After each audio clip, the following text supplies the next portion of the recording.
Top up loan एक personal loan जैसा ही होता है। अगर आपने किसी बैंक से होम लोन, एजुकेशन लोन या आपने पर्सनल लोन भी लेके रखा है तो आप उस लोन के अगेंस्ट टॉप अप लोन ले सकते हो। अगर आपको पैसों की तंगी है, आपको अर्जेंट फंड की ज़रूरत है, ऐसे में आप एक नया एडिशनल लोन लेने के लिए सोच रहे हो तो थोड़ा सा रुक जाइए। आप आपके पुराने लोन के ऊपर ही आप एक टॉप अप लोन ले सकते हो और अच्छी अमाउंट का लोन आप पा सकते हो। तो इस वीडियो में हम बात करने वाले हैं टॉप अप लोन होता क्या है, और अगर हमारा कोई पुराना लोन आपका कोई भी चल रहा हो उसके अगेंस्ट ही हम ये टॉप अप लोन कैसे उसको अप्लाई कर सकते हैं, इसके लिए क्या प्रोसेस होती है। तो इस वीडियो में हम सारी जानकारी यहाँ पे आपको देने वाले हैं। नमस्कार दोस्तों, मेरा नाम है नीलेश और आप देख रहे हैं टीएनएस टेक्निकल चैनल। मेरी आपसे रिक्वेस्ट है, आप चैनल पे नए हो तो चैनल को सब्सक्राइब करें और बेल नोटिफिकेशन भी ऑन कर दें, जिससे जो भी हमारे वीडियो चैनल पे अपलोड होंगे उसका नोटिफिकेशन आपको मिल जाएगा। किसी भी प्रकार का लोन लेने के बाद हमें हर महीने ईएमआई पेड करना पड़ता है। वो लोन को धीरे धीरे हमें रीपेमेंट करना पड़ता है।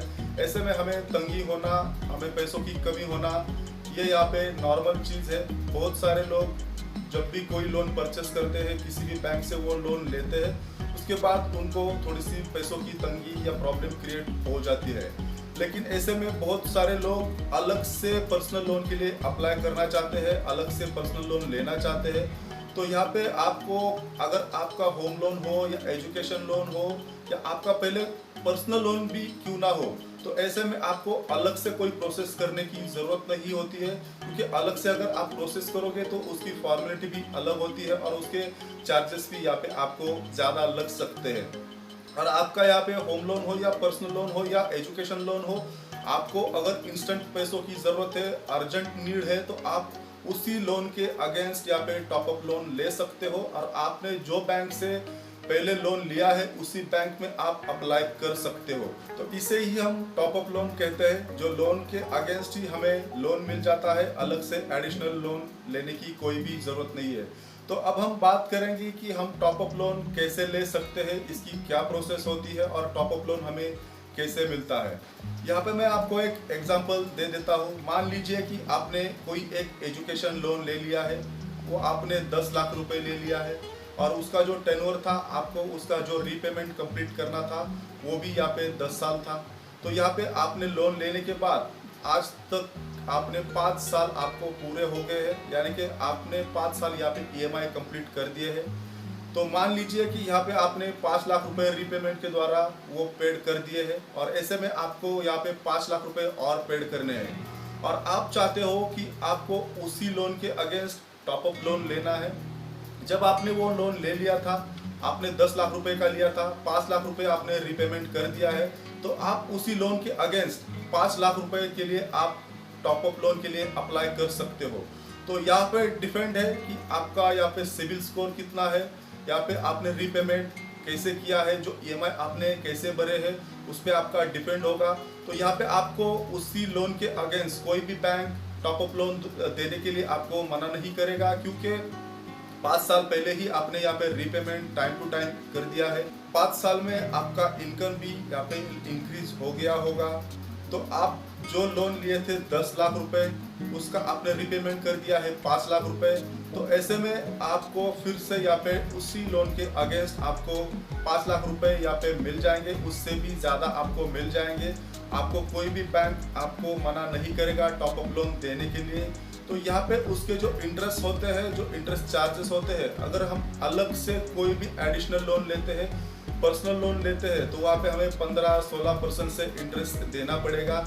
अगर आपने एजुकेशन लोन लिया था 9% से 10% से, तो यहाँ पे आप अगर उसी लोन के अगेंस्ट यहाँ पे टॉप अप लोन के लिए अप्लाई करते हो तो आपको एडिशनल इंटरेस्ट रेट नहीं भरना पड़ेगा।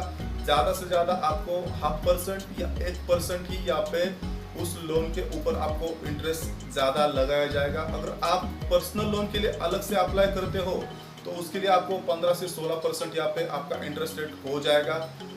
जब भी आपको लोन लेना है, आपका कोई भी होम लोन हो, एजुकेशन लोन हो या पर्सनल लोन क्यों ना हो, आप अगर उसका रीपेमेंट टाइम पे करते हो तो आपको कोई भी बैंक आपको टॉप अप लोन देने के लिए यहाँ पे मना नहीं करेगा। टॉप अप लोन के जो पेपर वर्क है अगर आपने एजुकेशन लोन लिया था, उस वक्त आपने जो भी पेपर वर्क किया था, जो पेपर आपने सबमिट किए थे, या आपने होम लोन ले लिया था, जो प्रॉपर्टी के आपने पेपर लोन लेते वक्त वहाँ पे दिखाए थे, जो आपका आधार पैन कार्ड, ये तो बेसिक चीज़ें हैं।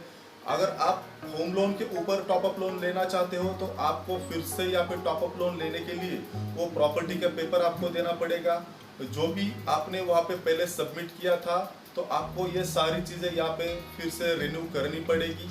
आपको यहाँ पे एलओडी लेटर देना पड़ेगा, प्रॉपर्टी के जो भी पेपर है आपको फिर से यहाँ पे सबमिट करने पड़ेंगे। और यहाँ पे अगर आप चाहते हो कि आपका जो होम ब्रांच है, आप जिस बैंक से आपने ये पर्सनल लोन, एजुकेशन लोन या होम लोन लिया था, आपको वो बैंक अभी टॉप अप लोन नहीं दे रहा है, तो आप यहाँ पे अलग बैंक में भी टॉप अप लोन के लिए अप्लाई कर सकते हो। यहाँ पे ऐसी कोई भी परेशानी की बात नहीं है, या ऐसा कोई भी बंधन नहीं है कि यहाँ पे आप सिर्फ उसी बैंक से टॉप अप लोन के लिए अप्लाई कर सकते हो। आपको सिर्फ जो पेपर वर्क करना है, जो आपने लोन लेते वक्त पेपर वर्क किया था, वही सेम पेपर वर्क आपको अलग से बैंक में करना होगा। जो आप अलग बैंक से अगर आप टॉप अप लोन लेना चाहते हो तो वहाँ से आप कर सकते हो।